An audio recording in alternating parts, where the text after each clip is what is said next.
میلاد کا موسم ہو اور ہمارے گھر کی چھت پر چراغاں ہوا ہو لیکن ہماری گلی کے اندر لوگ بھوکے سو رہے ہوں تو کیا آمنہ کا لال راضی ہوگا؟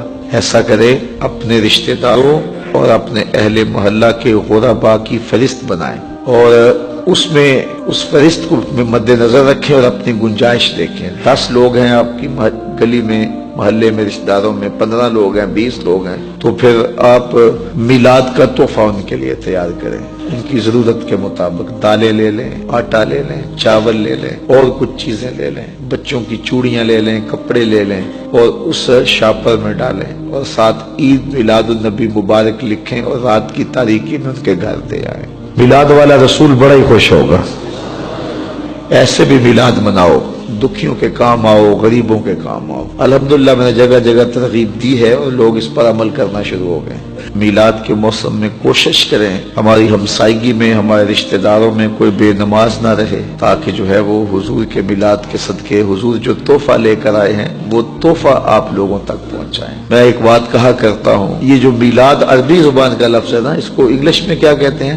Birth day. اردو میں یوم پیدائش کہہ لیتے ہیں اور انگلش میں برتھ ڈے کہتے ہیں۔ تو کسی کی برتھ ڈے پہ جب آپ جاتے ہیں تو تحفہ لے کے جاتے ہیں یا خالی ہاتھ ہی جاتے ہیں؟ ہمیشہ تحفہ لے کے جاتے ہیں نا۔ اور تحفہ کون سا لے کے جاتے ہیں؟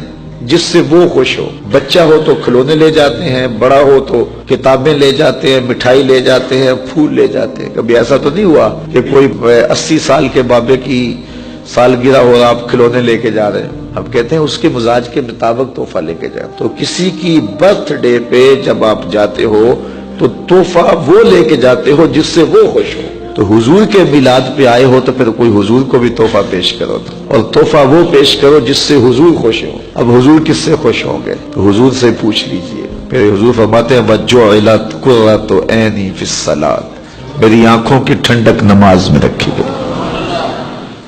اگر محفل میلاد میں ہم عزم کر لیں کہ ہم نماز نہیں چھوڑیں گے، 5 گانا نماز شعار زندگی بنائیں گے، اپنے رشتہ داروں میں، اعزاء و اقرباء میں، اہل خانہ میں اس زور سے تبلیغ کریں گے کہ وہ نماز کے خوگر بن جائیں گے، تو آمنہ کے لال کتنے راضی ہوں گے۔ تو یہ تحفے پیش کرو حضور کی بارگاہ میں۔ باقی جلوسوں میں ضرور شامل ہوں لیکن آداب کی رعایت کے ساتھ، محافل میں ضرور جائے لیکن آداب کی رعایت کے ساتھ۔ لیکن جو باتیں میں نے پہلے کی ہیں ان باتوں پر بھی نظر رہے اور حضور علیہ السلام کے دیے ہوئے دین کو غالب کرنے کے لیے ہم اپنا سب کچھ قربان کرنے کے لیے لمحہ لمحہ تیار رہیں۔